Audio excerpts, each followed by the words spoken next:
नमस्कार दोस्तों, मैं हूं गुमनाम और आप सुन रहे हैं एक हॉरर कहानी, वो भी मेरी जुबानी। दोस्तों, आज की कहानी एक ट्रक ड्राइवर की है जिनका नाम है रघुनाथ नायक। तो चलिए अब यह कहानी रघुनाथ नायक के नजरिए से सुनते हैं। लेकिन उससे पहले आप लोगों से एक छोटी सी शिकायत है। आप लोग कहानी पूरी सुनते हैं लेकिन लाइक नहीं करते। इस बार मैंने आप लोगों से बहुत उम्मीद लगाई है कि आप इस वीडियो को लाइक भी करेंगे और चैनल को सब्सक्राइब करके अपना सपोर्ट भी जरूर दिखाएंगे। तो अब ज्यादा समय नहीं लेते, चलिए कहानी की शुरुआत करते हैं। मेरा नाम रघुनाथ नायक है। मैं ओडिशा के गंजाम जिले के एक छोटे से गांव में पैदा हुआ था। गांव में मिट्टी की सड़कें थीं, कच्चे घर थे और रात को जंगल से आने वाली अजीब अजीब आवाजें हमारा रोज का सच थीं। मेरी पढ़ाई ज्यादा नहीं हो पाई। पिताजी खेती करते थे लेकिन पैसे कभी पूरे नहीं पड़े। इसीलिए जवानी लगते ही मैं शहर चला गया और माल ढोने वाली गाड़ी चलाना सीख ली। पिछले 12 सालों से मैं बड़ी गाड़ी चला रहा हूं। दिन हो या रात, धूप हो या बारिश, सड़क मेरी जिंदगी बन चुकी थी। गाड़ी का शीशा, स्टीयरिंग और लंबी सुनसान सड़कें, यह सब मुझे अपना लगता था। मेरे साथ अक्सर कालिया रहता था। कालिया सिर्फ दोस्त नहीं था, वह मेरा भाई जैसा था। हम दोनों ने एक साथ भूख भी झेली थी और एक ही चूल्हे पर रोटी भी बांटी थी। अगर मुझे नींद आती तो कालिया बात करता रहता। अगर कालिया थक जाता तो मैं गाड़ी रोक देता। उस दिन भी हम दोनों ओडिशा के ही एक गहरे जंगल वाले रास्ते से गुजर रहे थे। रात का समय था। आसमान बिल्कुल काला लग रहा था, जैसे किसी ने सारी रोशनी निचोड़ ली हो। सड़क के दोनों तरफ लंबे लंबे पेड़ खड़े थे, बिल्कुल चुप। गाड़ी के बाहर सिर्फ जंगली झिंगुरों की आवाज थी। कभी कभी लगता जैसे कोई पेड़ के पीछे से हमें देख रहा हो। कालिया ने धीरे से कहा, रघु भाई, ये रास्ता मुझे ठीक नहीं लग रहा। मैंने हंसने की कोशिश की और बोला, पागल है क्या, रोज तो यहीं से जाते हैं। पर सच यह था कि मेरा दिल भी बिना वजह तेज धड़क रहा था। ये वही जंगल था जिसके बारे में आसपास के गांव में कहानियां मशहूर थीं। गांव के बुजुर्ग कहते थे कि इस जंगल में एक यक्षिणी रहती है। सुंदर दिखती है पर मौत से भी ज्यादा खतरनाक है। वह राह चलतों को बुलाती है और जो मुड़कर देख ले वह कभी वापस नहीं आता। मैंने कभी इन बातों पर यकीन नहीं किया था, पर उस रात गाड़ी चलाते वक्त मुझे बार बार ऐसा महसूस हो रहा था जैसे कोई हमारे साथ साथ जंगल के अंदर चल रहा हो। अचानक हवा ठंडी हो गई। गाड़ी के शीशे अपने आप हल्की सी कांपने लगे। कालिया चुप हो गया। उसकी सांस तेज चल रही थी। और तब गाड़ी के आगे सड़क के बिल्कुल किनारे मुझे कुछ सफेद सा खड़ा दिखा। मैंने ब्रेक पर पैर रख दिया और जैसे ही ट्रक रोकने वाला था तभी कालिया कहता है, भैया क्या कर रहे हो, गाड़ी क्यों रोक रहे हो? भूल से भी इस जंगल वाले रास्ते में गाड़ी मत रोको, यहां से चलो। आज अमावस की रात है और पहले बार हम लोग इस रास्ते से रात के समय गुजर रहे हैं। इसीलिए हमें इस जंगल वाले रास्ते के बारे में सही से नहीं पता है कि रात को यहाँ कौन है और कौन नहीं। इसीलिए प्लीज ट्रक मत रोको। तभी अचानक से रात के उस अंधेरे में जब जंगल रात की गहराई में गुम था, तभी एक मॉडर्न साड़ी जैसी ड्रेस पहनी हुई एक बहुत ही खूबसूरत लड़की जंगल के रास्ते के आगे सफेद स्टाइलिश साड़ी में नजर आती है, जो हमारे ट्रक की तरफ हाथ दिखाकर ट्रक रोकने का इशारा करती है। और उस लड़की को अकेले जंगल में देखकर मुझे थोड़ा अजीब तो लगता है, लेकिन मैं ट्रक रोक देता हूं और कालिया कहता है, भैया क्या कर रहे हो?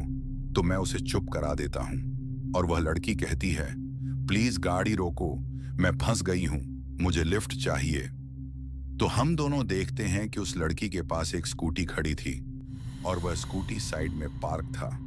तभी मैं हिचकिचाते हुए उस लड़की को कहता हूं, क्या हुआ मैडम जी, आपको कैसी मदद चाहिए और आप इतनी रात को इस खतरनाक जंगल में क्या कर रही हो और आप ओडिशा की नहीं लग रही हो? कौन हो आप और यहाँ कैसे आई हो? तभी वह अनजान और बेहद खूबसूरत लड़की मेरी तरफ मुस्कुराते हुए देखती है और अजीब तरीके से कालिया को देखकर कहती है, मैं इस जंगल से शहर जा रही थी क्योंकि मैं ओडिशा कुछ काम से आई थी और मैं शहर जा रही थी। तभी जंगल के बीच मेरा स्कूटी खराब हो गया और मैं इस जंगल में फंस गई हूं और अब मुझे आपसे लिफ्ट चाहिए। प्लीज मुझे अकेली लड़की की मदद कीजिए, लिफ्ट दीजिए, वरना मैं कैसे इस जंगल से बाहर जाऊंगी। तभी कालिया एकदम धीरे से कहता है, भैया नहीं, इस अनजान लड़की को लिफ्ट मत दो। यहाँ रात के 9 बजे इतने घने जंगल में एक शहर की लड़की कैसे आ सकती है। तभी वह अनजान लड़की कहती है, क्या हुआ, तुम्हें कोई प्रॉब्लम है क्या, या मुझ जैसी खूबसूरत और अकेली लड़की का फायदा उठाना चाहते हो। तो मैं थोड़ा सा झिझक जाता हूं और कहता हूं, नहीं मैडम जी, आप कैसी बात कर रही हो। ठीक है, आप एक काम करो, ट्रक के पीछे जाकर बैठ जाओ, वहां पर डिलीवरी करने का माल रखा हुआ है, लेकिन बैठने का थोड़ा सा जगह बचा हुआ है, आप चाहो तो वहां पर बैठ सकती हो। जिसके बाद वह लड़की बिना कुछ कहे ट्रक के पीछे की तरफ चली जाती है और पीछे जाकर बैठ जाती है। तभी कालिया केबिन की खिड़की से पीछे झांक कर देखता है तो वह लड़की ट्रक के पीछे माल के बीच जाकर बैठ गई थी। तभी अचानक से वह लड़की कालिया को अजीब तरीके से मुड़कर देखती है और मुस्कुराने लगती है और कालिया थोड़ा डर जाता है और मुझे कहता है, भैया मुझे कुछ सही नहीं लग रहा है, मुझे तो गड़बड़ लग रहा है, आपने उस लड़की को लिफ्ट देकर सही नहीं किया है। लेकिन मैं कालिया को खामोश कराता हूं और कहता हूं, कालिया चुप हो जा मेरे भाई, किसी की मदद करना अच्छी बात होती है और वैसे भी यह लड़की अकेले जंगल में फंस जाएगी, चल ज्यादा मत सोच। जिसके बाद मैं ट्रक स्टार्ट करता हूं और ट्रक को जंगल से बाहर की तरफ तेजी से बढ़ाने लगता हूं। और यह रूट रात के समय और वह भी अमावस की रात कुछ अलग और डरावना लग रहा था और कालिया अपने जेब से बीड़ी की पैकेट निकालकर पीने लगता है। तभी बीड़ी पीने से ट्रक के अंदर धुआं निकलने और फैलने लगता है और उस धुएं में किसी लड़की या औरत का चेहरा जैसा शेप बन जाता है, जैसे कोई जला हुआ औरत का चेहरा, जिसे देखकर कालिया डर जाता है और धुएं को हाथों से हटाने लगता है। और मैं कहता हूं, अरे क्या हुआ कालिया, अचानक से ऐसा क्यों कर रहा है। तभी कालिया मुझे सारी बात बताता है और मैं कालिया से कहता हूं, अरे मेरे भाई, तू आज कुछ ज्यादा सोच रहा है, तू सोचना बंद कर और थोड़ी देर सो जा। जिसके बाद कालिया सो जाता है और मैं स्टीयरिंग पकड़कर लगभग 2 घंटों तक कंटिन्यू ट्रक चलाता रहता हूं। और मुझे भी नींद आने लगी थी और आंख में नींद भर गया था, इसलिए मैं थोड़ा बहुत खाना खाने का और चाय पीने का सोचता हूं। और मैं कालिया को नींद से उठाकर कहता हूं, कालिया चल, ट्रक को किसी ढाबा के पास रोकते हैं, क्योंकि मुझे भी भूख लग गई है, और चाय पीकर नींद भगा लेते हैं। जिसके बाद मैं उस घने जंगल के बीच वाले रास्ते में काफी देर तक ढाबा ढूंढने लगते हैं और आखिरकार आधे घंटे के बाद एक छोटा सा ढाबा नजर आता है और मैं ट्रक वहां रोक देता हूं और हम दोनों ट्रक से उतरते हैं और ढाबा में जाते हैं।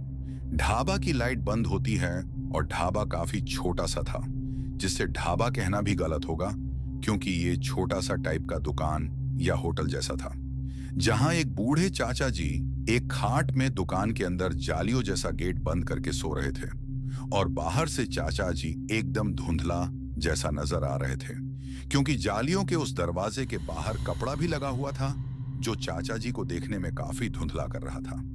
लेकिन कालिया आवाज देकर चाचा जी को नींद से उठा देता है और चाचा जी दुकान यानी उस छोटे से ढाबा से बाहर आकर कहते हैं, अरे क्या हुआ, तुम लोग कौन हो और इतनी रात को इस जंगल में क्या कर रहे हो। तभी किसी औरत की रोने की आवाज आती है और कुछ सेकंड के बाद बंद हो जाती है, जिसे सुनकर चाचा जी कहते हैं, चले जाओ तुम लोग यहां से, और मैं भी ढाबा के अंदर जा रहा हूं, वरना अपशगुन हो जाएगा। तभी मैं कालिया से कहता हूं, अरे कालिया, ये कैसी आवाज थी, और वह लड़की जो ट्रक के पीछे बैठी थी, जिसने जंगल के अंदर हम लोगों से लिफ्ट मांगा था, वह अकेली क्या कर रही है, जा उसे बुला ला। तभी कालिया डरते हुए उस खूबसूरत लड़की को बुलाने जाता है और जैसे ही ट्रक के पीछे जाता है तो देखता है वहां कोई भी औरत नहीं है और भागते हुए वापस आकर मुझसे कहता है, भैया ट्रक के पीछे तो वह लड़की नहीं है। जिसे सुनकर मैं दंग रह जाता हूं और कालिया से कहता हूं, अरे क्या बोल रहा है तू, और ये सब चाचा जी देख रहे होते हैं और मैं कहता हूं, मेरे साथ चल कालिया, तूने सही से देखा नहीं होगा। वह लड़की तो ट्रक में चढ़ी थी और फिर हम दोनों वापस ट्रक चेक करने जाते हैं, लेकिन सच में ट्रक के पीछे वह औरत नहीं थी और ऐसा लग रहा था जैसे कोई भी वहां बैठी नहीं हो। जिसके बाद हम दोनों पसीना पसीना हो जाते हैं और ढाबा वाले चाचा जी के पास आकर उन्हें सारी बात बताते हैं। तो वह कहते हैं, बेटा तुम दोनों आज उसका शिकार बनोगे। अगर जान बचानी है तो जल्दी ढाबा के अंदर चलो। जिसके बाद हम दोनों हजालाल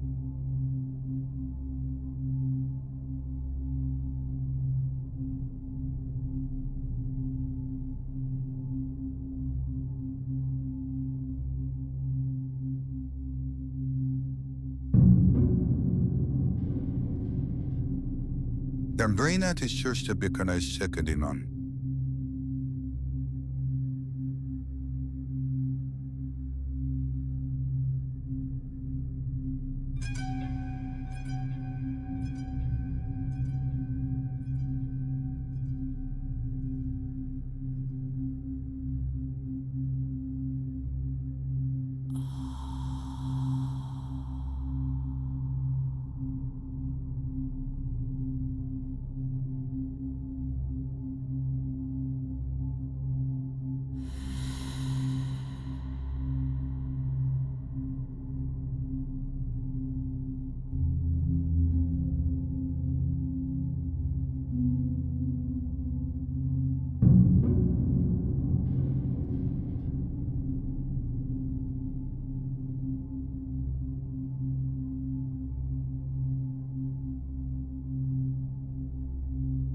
ढाबा के अंदर आ जाते हैं और चाचा जी कहते हैं, बेटा आज अमावस की रात है और आज की रात यक्षिणी इस जंगल में घूमती है।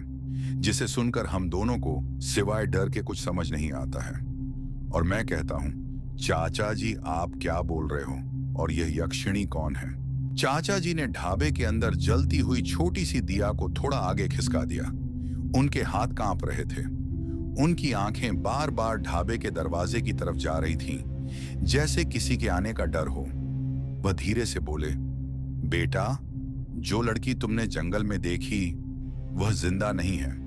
यह सुनते ही कालिया ने मेरा हाथ जोर से पकड़ लिया। मुझे ऐसा लगा जैसे ढाबे की हवा और भारी हो गई हो। चाचा जी ने बात आगे बढ़ाई। बहुत साल पहले की बात है। इस जंगल के उस पार एक गांव था, छोटा सा गांव पर सुख शांति वाला।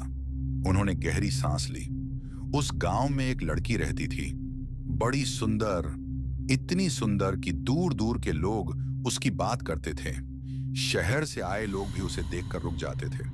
मेरा दिमाग तुरंत उस सफेद साड़ी वाली लड़की की तरफ चला गया। चाचा जी बोले, गांव वाले कहते थे कि वह यक्षिणी के वंश की है। उसकी मां भी अजीब थी, रात को जंगल में अकेली जाती थी। लोग डरते थे पर सब चुप रहते थे। कालिया ने धीरे से पूछा, फिर क्या हुआ चाचा? चाचा जी की आवाज और नीचे हो गई। एक अमावस की रात गांव के कुछ मर्दों ने उस लड़की के साथ बहुत बुरा किया। यह सुनते ही मेरे सीने में जलन सी हुई। उस लड़की ने मदद मांगी पर जंगल चुप रहा, गांव चुप रहा और सुबह उसकी लाश जंगल के रास्ते के पास मिली। ढाबा बिल्कुल शांत हो गया, सिर्फ दिया की लौ हिल रही थी। चाचा जी बोले, उसका अंतिम काम ठीक से नहीं हुआ। किसी ने उसके लिए दिया नहीं जलाया, किसी ने उसका नाम नहीं लिया। फिर चाचा जी ने मेरी तरफ देखा और कहा, उसी रात से यह जंगल श्रापित हो गया। मेरे मुंह से बस इतना निकला, तो वह यक्षिणी बन गई। चाचा जी ने सिर हिला दिया, पर आम यक्षिणी नहीं बेटा। वह उन लोगों को बुलाती है जो रात को यहां से गुजरते हैं। शहर जाने का बहाना, मदद का झूठा रोना। कालिया का चेहरा पीला पड़ चुका था। जो उसे लिफ्ट देता है, चाचा जी ने उंगली से दरवाजा दिखाया, वह या तो जिंदा नहीं मिलता या मिलता है पर पहले जैसा नहीं रहता। मेरे दिमाग में एक ही बात घूम रही थी। वह लड़की हमारे ट्रक में बैठी थी। मैंने हल्की सी आवाज में पूछा, चाचा अगर कोई उसे गाड़ी में बैठा ले तो? चाचा जी ने मेरी आंखों में सीधा देखा और बोले, तो यक्षिणी अपना निशान छोड़ जाती है। अचानक ढाबे के बाहर किसी औरत के चलने की आहट आई। धीरे, बहुत धीरे। और उसके बाद ट्रक के पीछे से किसी के हंसने की हल्की सी आवाज आई। कालिया का हाथ मेरी कलाई पर और जोर से जम गया। ढाबे के अंदर दिया कि लौ अचानक जोर से हिल गई, जैसे किसी ने फूंक मार दी हो। चाचा जी ने बोलना बंद कर दिया। उनकी आंखें एकदम फैल गईं और सीधी ढाबे के बाहर देखने लगीं। मैंने भी पलट कर देखा। ढाबे के दरवाजे के बाहर अंधेरे के बीच वही लड़की खड़ी थी। सफेद साड़ी, बिल्कुल साफ, जैसे जंगल की मिट्टी ने उसे छुआ ही ना हो।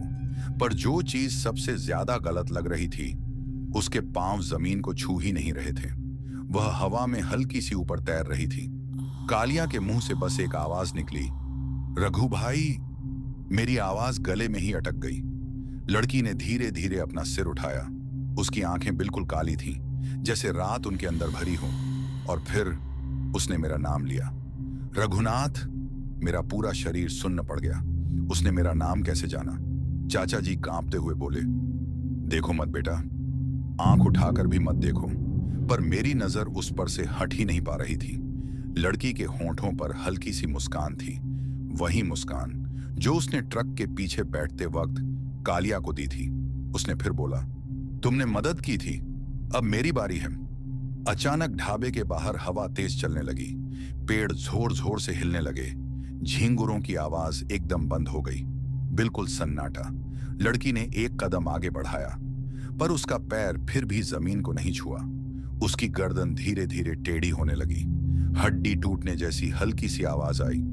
कालिया चीख पड़ा, भैया अंदर चलो प्लीज। तभी लड़की ने अपनी आंखें सिर्फ कालिया पर टिका दी और धीरे से बोली, तुम भी साथ थे। कालिया का शरीर कांपने लगा। उसकी आंखों से आंसू बहने लगे। मैंने उसका हाथ पकड़ लिया। तब चाचा जी जोर से बोले, दिया बुझाओ मत और कोई आवाज मत निकालना। लड़की का चेहरा अचानक बदलने लगा। खूबसूरती जैसे पिघलने लगी हो। उसकी आंखों के नीचे काला साया फैल गया।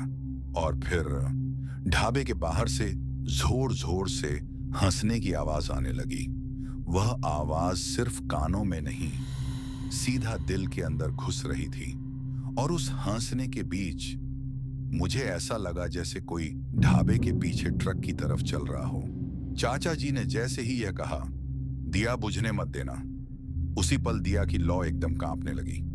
मैं कुछ बोल पाता उससे पहले ही फस दिया बुझ गया। पूरा ढाबा अंधेरे में डूब गया। ना बाहर जंगल दिख रहा था, ना चाचा जी का चेहरा, ना कालिया, सिर्फ सांसों की आवाज। मेरी सांस तेज हो गई। मैंने हाथ बढ़ाकर कालिया को ढूंढना चाहा। कालिया! मेरी आवाज खुद मुझे अजनबी सी लगी। कालिया ने जवाब दिया, भैया मैं यहीं हूं। पर उसकी आवाज थोड़ी सी दूर से आ रही थी, जैसे वह अपनी जगह से हिला हो। अंधेरे में ही ढाबे के बाहर से पांव खिसकने की आवाज आई, धीरे, बहुत धीरे। चाचा जी की कांपती हुई आवाज सुनाई दी, वह आ गई है। मेरा दिल जोर जोर से धड़कने लगा। ऐसा लग रहा था जैसे कोई अंधेरा मेरी छाती के अंदर घुस रहा हो। अचानक मेरे कान के पास किसी औरत की सांस महसूस हुई, गरम और भारी हुई। उसके बाद एक बिल्कुल धीमी सी आवाज, रघुनाथ। मैंने आंखें बंद कर ली। शरीर जैसे जम सा गया हो। कालिया ने चीखने की कोशिश की, पर आवाज आधी में ही टूट गई। फिर ढाबे के बाहर से ट्रक का हॉर्न अपने आप बज गया। एक बार, दो बार, जैसे कोई बुलावा हो। अंधेरे में ही मुझे महसूस हुआ जैसे कोई मेरे बिल्कुल सामने खड़ा है, बहुत नजदीक। उसकी ठंडी उंगली मेरी कलाई को छू गई। उस स्पर्श से मेरी हड्डियां तक ठंडी पड़ गई। और फिर उसने कहा, दिया बुझ गया है, अब सिर्फ रात बोलेगी। उसी पल बाहर जंगल से एक साथ बहुत सारी हंसने की आवाजें आईं, जैसे पूरा जंगल हंस रहा हो। और मुझे समझ आ गया, ये रात अब आसान नहीं होने वाली। दिया बुझ चुका था। ढाबा पूरा काला हो गया था। तभी कर्र कर्र, ढाबे के दरवाजे की कुंडी अपने आप धीरे धीरे हिलने लगी। चाचा जी ने कांपते हुए कहा, उसका बुलावा हो गया है। मैं कुछ बोलता उससे पहले ही कुंडी खुल गई। दरवाजा बिना आवाज के आधा खुल गया। उसी पल ठंडी हवा का एक झोंका ढाबे के अंदर घुस आया। वह हवा नॉर्मल नहीं थी, वह सीधी हड्डियों के अंदर छुभने वाली ठंडक थी।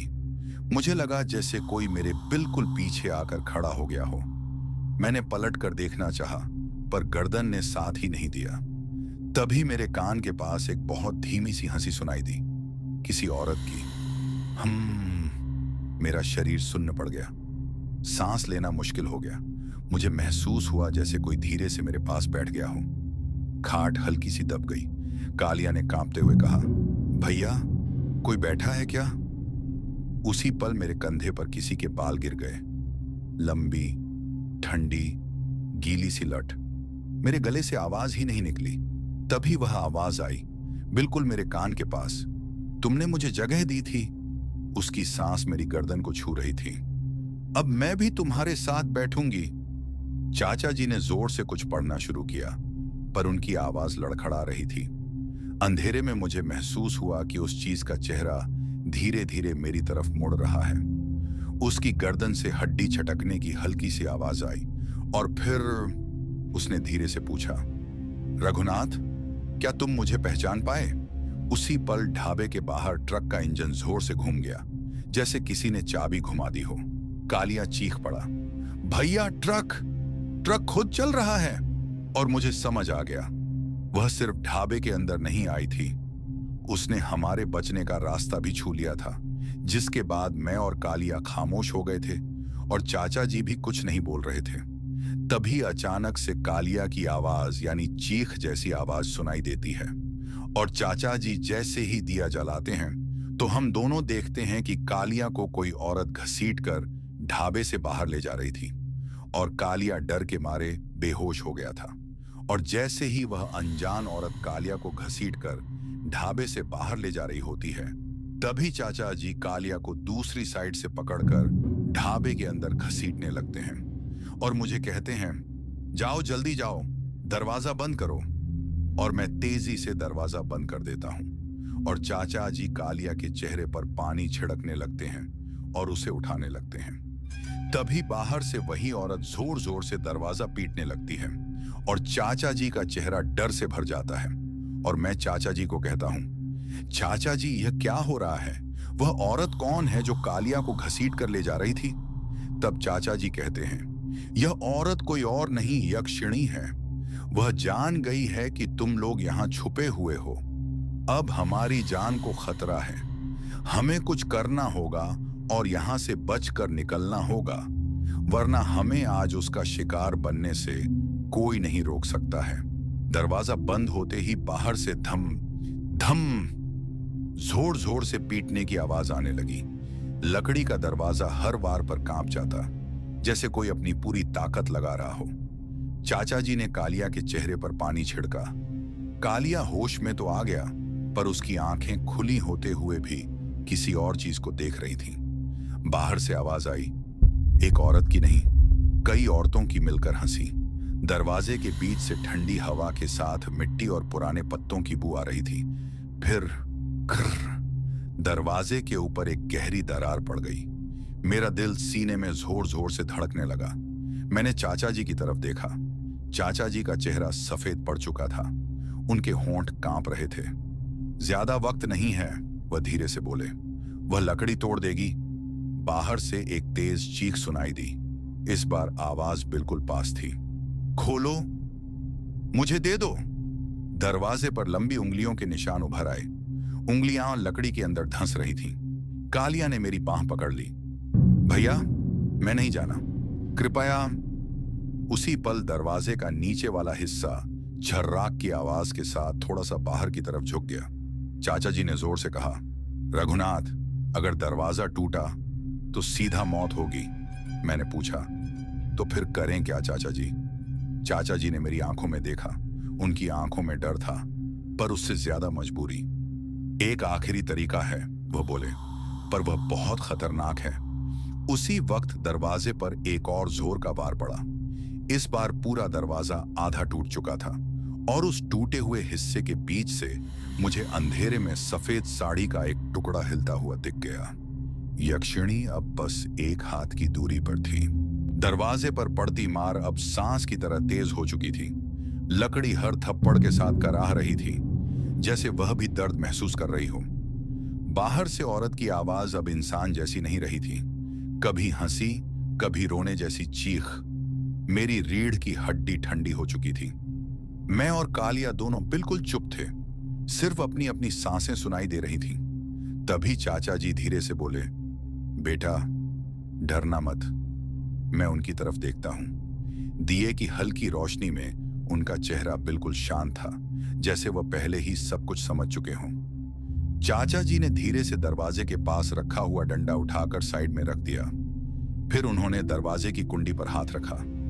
मेरा दिल जोर से धड़कने लगा। चाचा जी, ये क्या कर रहे हो? मेरी आवाज कांप रही थी। उन्होंने मेरी तरफ देखा और बोले, यह यक्षिणी किसी को छोड़कर नहीं जाती। आज अगर मैं इसके सामने नहीं गया तो तुम दोनों जिंदा नहीं बचोगे। कालिया ने होश में आते ही उनका हाथ पकड़ लिया। चाचा, ऐसा मत करो, मैं हूं ना। चाचा जी ने कालिया के सिर पर हाथ इहनादान कोनेनन जेमरनननुवान निना खननन किलनेनाम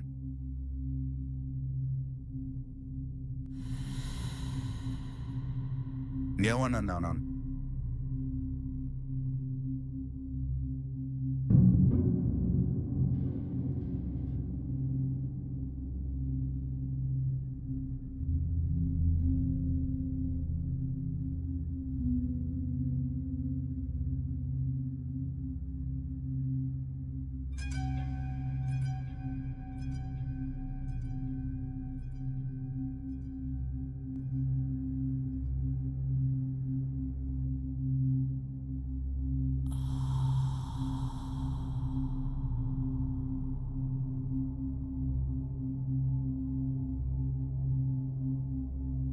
Kurkana Yanumon Ion Namanan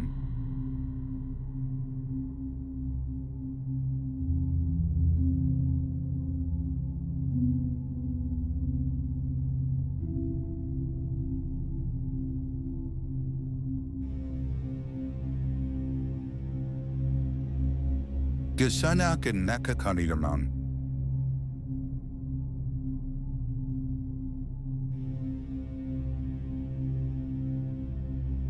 रखा, बिल्कुल वैसे जैसे कोई अपने बेटे को आखिरी बार छू रहा हो। तू भाई जैसा है मुझे, पर कुछ बोझ बड़े लोगों को ही उठाना पड़ता है। बाहर से दरवाजा एक आखिरी बार जोर से पीटा गया। लकड़ी टूटने ही वाली थी। चाचा जी ने आंखें बंद की और दरवाजा खोल दिया। एक ठंडी हवा का झोंका अंदर घुसा। दिया एक पल के लिए बुझ गया और फिर मैंने उसे देखा। लंबे खुले बाल, पैर जमीन को छू ही नहीं रहे थे। चेहरा आधा खूबसूरत, आधा सड़ी हुई लाश जैसा। यक्षिणी। उसकी नजर सीधी चाचा जी पर पड़ी। उसके होंठों पर अजीब सी मुस्कान आई। तू अभी तक जिंदा है? उसकी आवाज कान के अंदर घुसकर चुभ रही थी। चाचा जी ने बिना पीछे देखे बस इतना कहा, अब भागो। अगला ही पल था जब यक्षिणी चाचा जी पर टूट पड़ी। उसकी चीख और चाचा जी की आवाज दोनों मिलकर जंगल को कांप पाते हुए बाहर निकल गए। मैं और कालिया रोते हुए ढाबे के पीछे वाले रास्ते से भागने लगे। पीछे मुड़कर देखने की हिम्मत नहीं थी, पर भागते भागते मुझे एक बात समझ आ गई। यक्षिणी की आवाज अब भी पास आ रही थी। यानी चाचा जी ने हमें सिर्फ कुछ पल का वक्त दिया था, और जंगल में कुछ पल ही जिंदगी और मौत का फर्क होते हैं। हम दोनों जान बचाते हुए भाग रहे थे। सांस फूल चुकी थी, पैर जैसे मिट्टी में ढंस रहे हों। अंधेरे में मुझे लगा यह रास्ता ढाबे से बाहर निकलता होगा, पर कुछ ही दूर जाते ही हवा और ज्यादा ठंडी हो गई। पेड़ों का रंग बदलने लगा। उनकी छाल काली और जली हुई सी लग रही थी, जैसे कभी यहां आग लगी हो। कालिया ने कांपते हुए कहा, रघु भाई, यह जगह ठीक नहीं लग रही। तभी हमें आगे आधा टूटा हुआ श्मशान दिखा। जमीन पर बिखरी हुई हड्डियां, जल चुकी लकड़ियां और बीच में एक पुराना सा चबूतरा, जिसके ऊपर लाल रंग से कुछ निशान बने हुए थे। मेरा खून जम गया। ये वही जगह थी जिसके बारे में गांव के बुजुर्ग कहते थे, जहां यक्षिणी को बांध कर रखा गया था।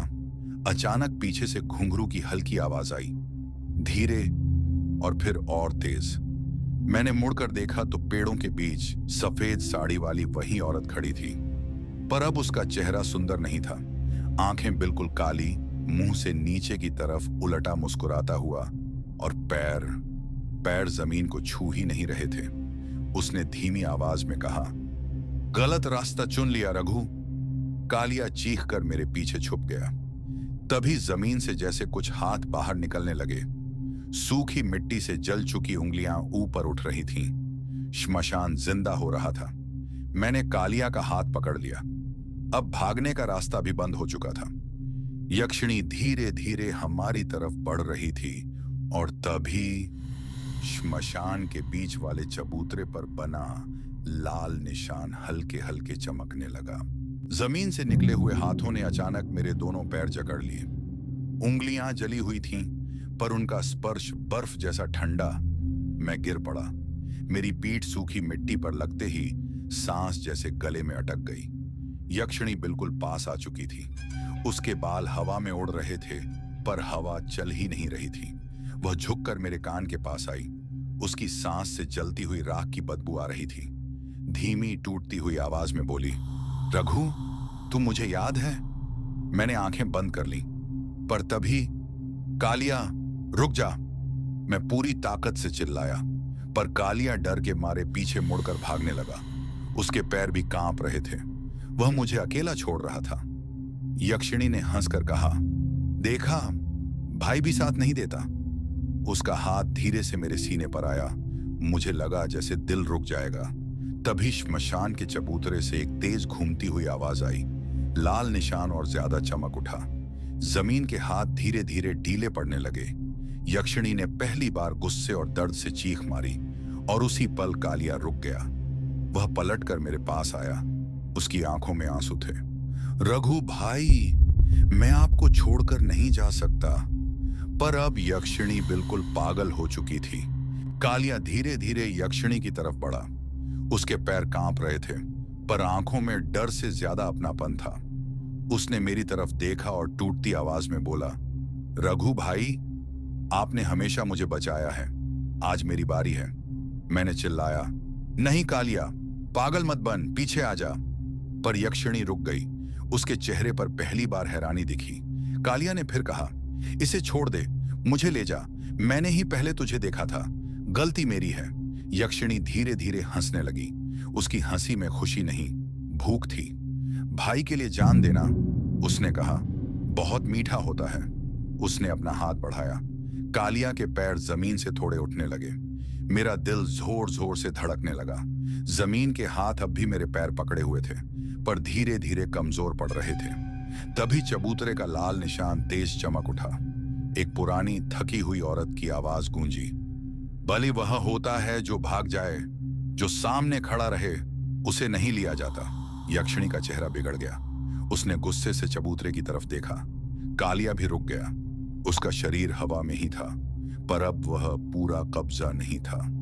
यक्षिणी ने मेरी तरफ देखा और धीमी आवाज में बोली, रघु, अब फैसला तेरा है। कालिया ने पूरी ताकत जमा करके यक्षिणी की आंखों में देखा और जोर से चिल्लाया, झुमरी यक्षिणी। नाम सुनते ही हवा एकदम से घूम गई। पेड़ जोर जोर से कर्राने लगे। शमशान का चबूतरा कांप उठा। यक्षिणी का चेहरा जैसे फटने लगा हो। उसकी आंखों से काला पानी बहने लगा। उसने चीख कर कहा, मेरा नाम मत ले। उसका शरीर कभी लंबा कभी टेढ़ा होने लगा। सफेद साड़ी अब खून से भीगी हुई लग रही थी। जमीन के हाथ जो मुझे पकड़ रहे थे अचानक धीरे धीरे मिट्टी बनने लगे। मुझे पैर छुड़ाने का मौका मिला, पर यक्षिणी अब पूरी तरह भड़क चुकी थी। उसने कालिया की गर्दन के पास अपना मुंह ले जाकर फुसफुसाकर कहा, नाम लेने की कीमत खून से चुकानी पड़ती है। कालिया की सांस अटकने लगी। उसके पैर हवा में लटक रहे थे। उसकी आंखें बाहर आने को हो रही थीं। मैं लड़खड़ाते हुए खड़ा हुआ और पूरी ताकत से चिल्लाया, छोड़ दे उसे। तभी चबूतरे का लाल निशान अचानक फिर से चमक उठा। उस चमक के बीच एक बूढ़िया सी परछाई दिखाई दी। उसकी आवाज भर्राई हुई थी, यक्षिणी, तेरा नाम लिया गया है। अब तू बंद हो जाएगी या खून मांगेगी? यक्षिणी गुस्से में कांप रही थी। उसके सामने दो रास्ते खुल गए थे और हम दोनों उसके बिल्कुल बीच खड़े थे। मैं अपने हाथ पूरे जोर से कालिया पर डालता हूं, उसका हाथ पकड़कर खींचता हूं और एक सांस में चिल्लाता हूं, छोड़ दे उसे यक्षिणी। यक्षिणी एक पल के लिए रुक जाती है। उसका चेहरा गुस्से और हैरानी का मिलन था। उसके पैर जमीन पर गिरते जा रहे थे, जैसे कोई अपनी असली शक्ति खो रहा हो। मैंने कालिया को अपनी तरफ खींच लिया। कालिया सांस फूलते हुए मेरी गोद में आ गिरता है। तभी श्मशान के चबूतरे का लाल निशान और तेज चमक उठता है। रोशनी से यक्षिणी की परछाई धुंधली हो जाती है। उसके गुस्से का रंग धीरे धीरे कम होने लगता है। यक्षिणी अपनी असली शक्ति में थोड़ी कमजोर पड़ रही थी। उसने मेरी तरफ देखा और एक पल के लिए लगता था जैसे वह समझ रही हो, ये दोनों साथ हैं और मैं इन्हें तोड़ नहीं सकती। और फिर एक तेज हवा का झोंका आया जो श्मशान के अंदर से गुजरकर यक्षिणी को पीछे धकेल दिया। उसकी चीख जैसे पूरी जंगल में गूंज रही हो। फिर धीरे धीरे वह अंधेरे में घुल गई। मैं और कालिया पसीना पसीना होकर जमीन पर बैठ गए। सांस अभी भी तेज चल रही थी, पर हम दोनों जिंदा थे। कालिया मेरे कंधे पर सिर रखकर बोला, रघु भाई, आज तुमने मेरी जान बचाई। मैं हमेशा तुम्हारा कर्ज नहीं चुका पाऊंगा। मैं सिर्फ उसका हाथ दबाकर बोलता हूं, भाई, जिंदा रहना ही काफी है। श्मशान के अंदर अब सिर्फ खामोशी थी और जंगल के पेड़ जैसे कुछ और ही कह रहे हों। यक्षिणी वापस आएगी, पर आज के लिए ये जीत तुम्हारी है। रात का अंधेरा जंगल पर छाया हुआ था। हवा रुक रुक कर चल रही थी, जैसे किसी ने सांस रोकी हो। ट्रक के इंजन की हल्की सी धुन अब भी बैकग्राउंड में गूंज रही थी। मैं और कालिया जमीन पर बैठकर सांस ले रहे थे, पर दिल में अब भी डर था। कालिया अपनी उंगली से अपने बालों को दबा रहा था, आंखों में कुछ खौफ और कुछ शर्म। मैं उसे धीरे से देखता हूं, भाई, अब हमें थोड़ा संभल कर चलना होगा। यक्षिणी वापस आ सकती है। कालिया ने सिर्फ सिर हिलाकर मेरी बात को तस्दीक की, पर मेरे अंदर एक अजीब सा खौफ था। वो खौफ जो सिर्फ रात के जंगल और पुरानी कहानियों में महसूस होता है, अब मेरे सामने हकीकत बनकर खड़ा था। तभी जंगल के अंधेरे में एक हल्की सी रोशनी दिखने लगी। पहले तो मैंने सोचा शायद ट्रक का रिफ्लेक्शन है, पर फिर वह रोशनी तेज और घूमती हुई हो गई। और तभी हमने सुना घुंघरू की आवाज, पहले हल्की, फिर तेज, फिर बिल्कुल नजदीक। मैंने कालिया का हाथ पकड़ लिया। भाई, ये मैं बोला, पर मेरे शब्द अधूरे रह गए। और फिर पेड़ों के बीच से, जंगल के धुएं और शैडोज के बीच से एक सफेद साड़ी वाली परछाई उठी। पर अब वह चेहरा पहले जैसा सुंदर नहीं था। काले आंखों में गुस्सा और भूख थी, और वो मुस्कान अब एक धड़कते हुए श्राप जैसी लग रही थी। यक्षिणी धीरे धीरे हमारी तरफ बढ़ रही थी। उसके पैर जमीन पर नहीं थे और हवा के साथ जैसे वह उड़ रही हो और गिर रही हो।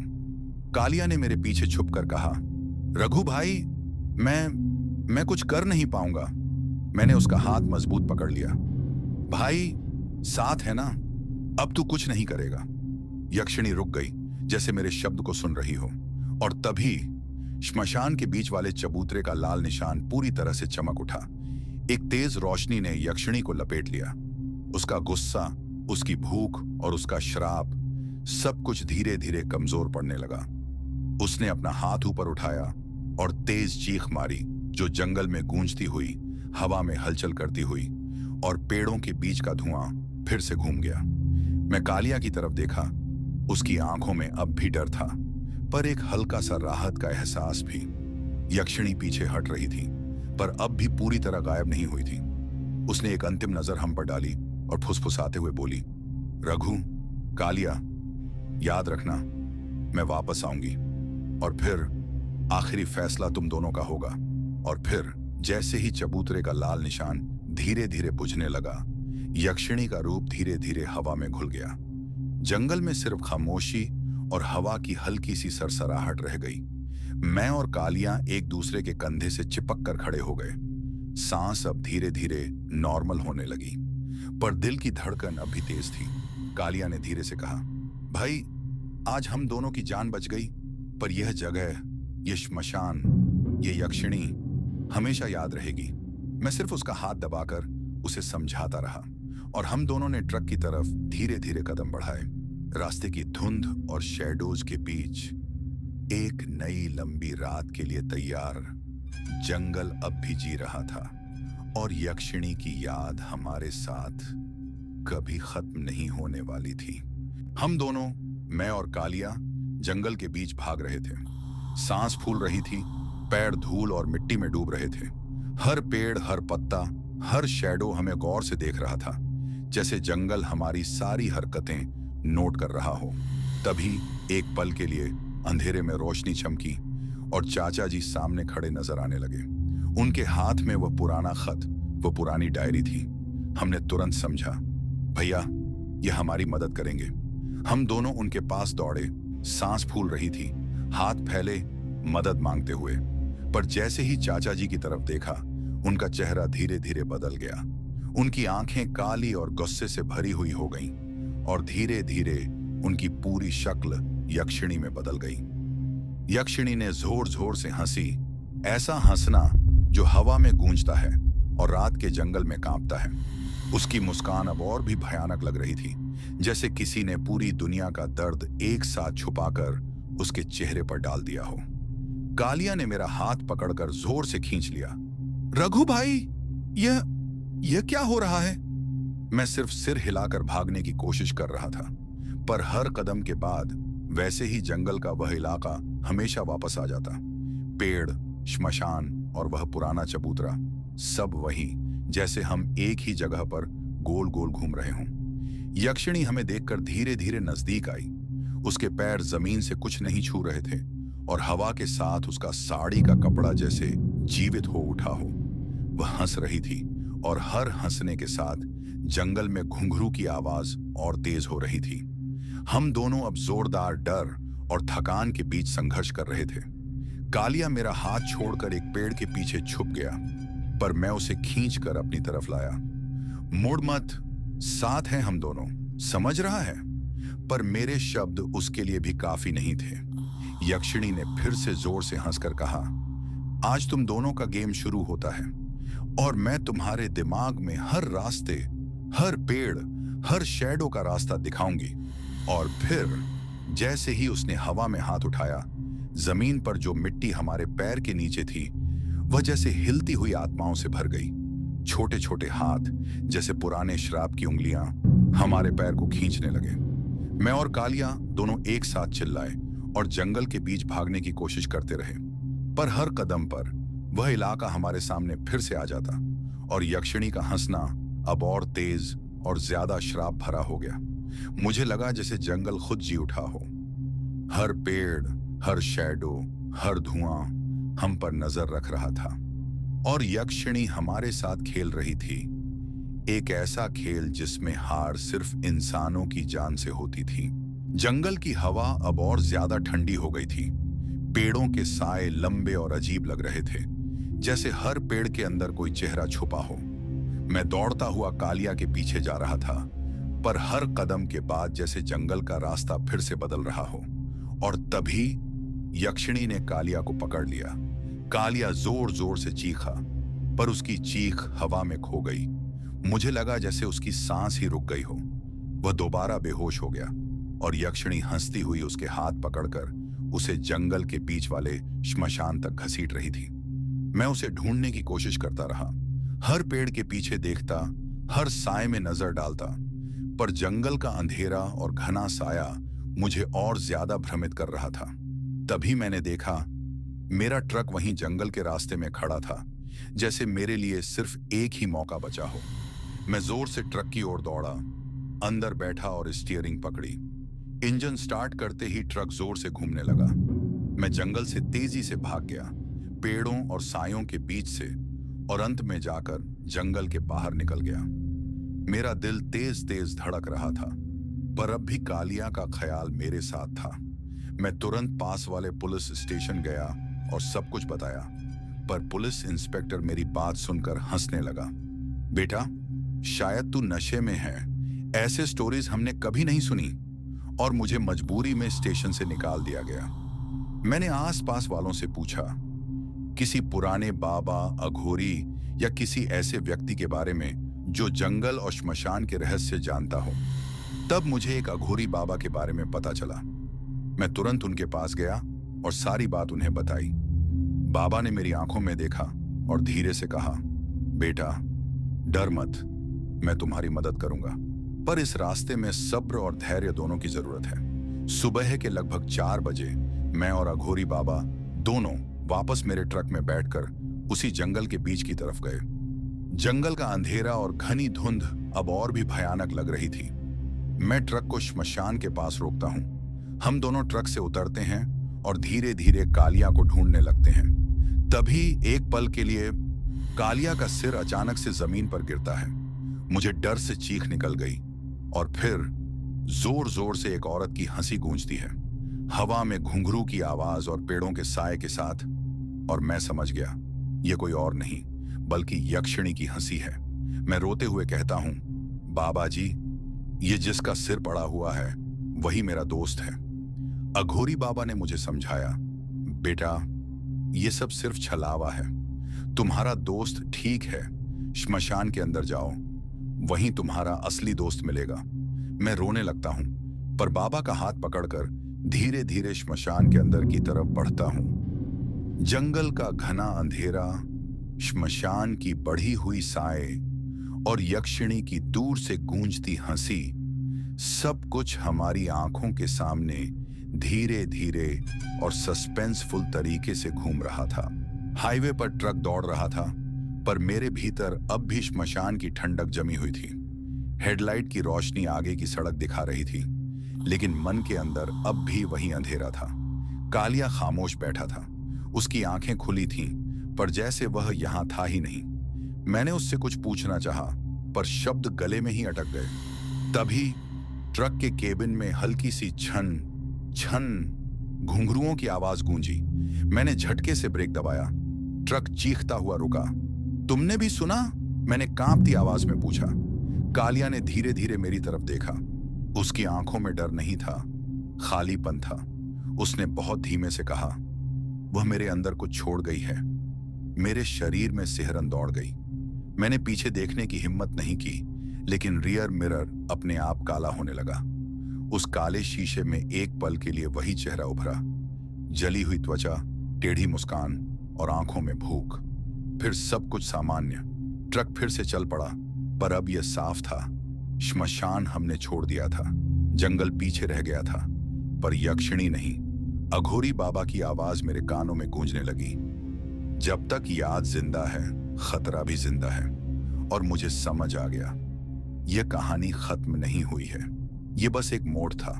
क्योंकि कुछ रातें सिर्फ गुजरती नहीं हैं, वे इंसान के साथ चलने लगती हैं, और कहीं ना कहीं किसी अंधे मोड़ पर घुंघरुओं की आवाज फिर से सुनाई देगी।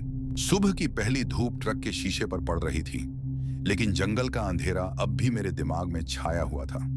कालिया अपनी सीट पर चुपचाप बैठा था, और बस कभी कभी उसके हाथों का कांपना या आंखों का तेज झपकना मुझे याद दिलाता था कि रात्रि के भयावह दृश्य केवल सपना नहीं थे। अघोरी बाबा ट्रक के सामने खड़े, हाथ में डमरू और आंखों में गहरी गंभीरता के साथ हमें देख रहे थे।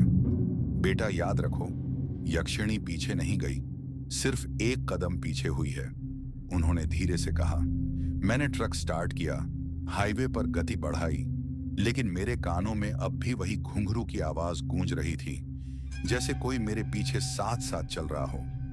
कालिया ने मुझसे आंखें मिलाकर कहा, रघु भाई, मुझे लगता है वह हमारी पीछा छोड़ने वाली नहीं है। हाईवे खुला था, धूप तेज थी, लेकिन मेरे दिल में एक अजीब सी घबराहट और ठंडी हवा का एहसास अब भी जिंदा था। और तभी मेरे ट्रक के शीशे पर हल्की सी शैडो दिखाई दी। पहले मैंने सोचा रिफ्लेक्शन होगा, पर फिर वह तेज और धड़कते हुए मेरे साथ मूव कर रही थी। शैडो यक्षिणी की ही थी। उसके पैर जमीन पर नहीं थे, और वह हल्की सी मुस्कान के साथ ट्रक के सामने से घुस रही थी, जैसे हवा में तैर रही हो। मैंने ट्रक को तेज घुमाकर हाईवे की तरफ ले लिया, पर जंगल के किनारे के शैडो और पेड़ अब भी हमारे पीछे जैसे चिपके हुए थे। हर कर्व, हर टर्न, जैसे जंगल ही हमारा पीछा कर रहा हो। कालिया ने धीरे से कहा, रघु भाई, मुझे लगता है वह हमारे सपनों में भी आ सकती है। हर जगह, हर रात, हर अंधेरा। अघोरी बाबा ने सिर्फ हाथ हिलाया और कहा, बेटा, जब तक उसके श्राप का असली रहस्य नहीं तोड़ते, तुम लोग कभी भी पूरी तरह सुरक्षित नहीं रहोगे। और याद रखना, श्मशान में जो तुमने देखा वह केवल शुरुआत थी। मैंने उनकी बात समझने की कोशिश की, पर ट्रक की गति और हवा के शोर में घूंघरू की हल्की आवाज अब भी मेरे कानों में बज रही थी। और मैं समझ गया, यक्षिणी का भय अब हमेशा साथ है। हाईवे पर दूसरी गाड़ियां चल रही थीं, पर मेरे दिल में अब भी वही रात का अंधेरा और श्मशान की शैडो थी। कालिया अपनी सीट पर धीरे से कांप रहा था और मैं बस आगे देख रहा था, पर हर पल महसूस हो रहा था वह वापस आ सकती है। और जब वापस आएगी, हम केवल छलावा नहीं, असली श्राप का सामना करेंगे। और जैसे ही ट्रक आगे बढ़ा, एक पल के लिए मैंने रियर व्यू मिरर में देखा। जंगल के किनारे एक हल्की मुस्कान वाली शैडो खड़ी थी और फिर धीरे धीरे हवा में घुल गई। जंगल जिंदा था, यक्षिणी जिंदा थी, और हमारी कहानी अभी खत्म नहीं हुई थी। तो मेरे प्यारे दोस्तों, आज की यह डरावनी और सच्ची कहानी अभी खत्म तो नहीं हुई है, लेकिन इसकी आगे की कहानी मैं आप लोगों को किसी दूसरी वीडियो में बताऊंगा। इस चैनल पर मैं आप सभी के लिए हर दिन एक अनोखी और सच्ची ट्रक ड्राइवर की आप बीती और कहानी लेकर आता हूं। आप सभी से मेरी एक छोटी सी रिक्वेस्ट है, हमें सपोर्ट करने के लिए इस वीडियो को लाइक करें और चैनल को सब्सक्राइब जरूर करें। अगर आप भी अपना नाम अगली वीडियो में अनाउंस करवाना चाहते हैं, तो इस वीडियो के कमेंट सेक्शन में अपना नाम लिख दीजिए। हम फिर मिलेंगे अगली वीडियो में एक नई और डरावनी कहानी के साथ। तब तक के लिए अलविदा।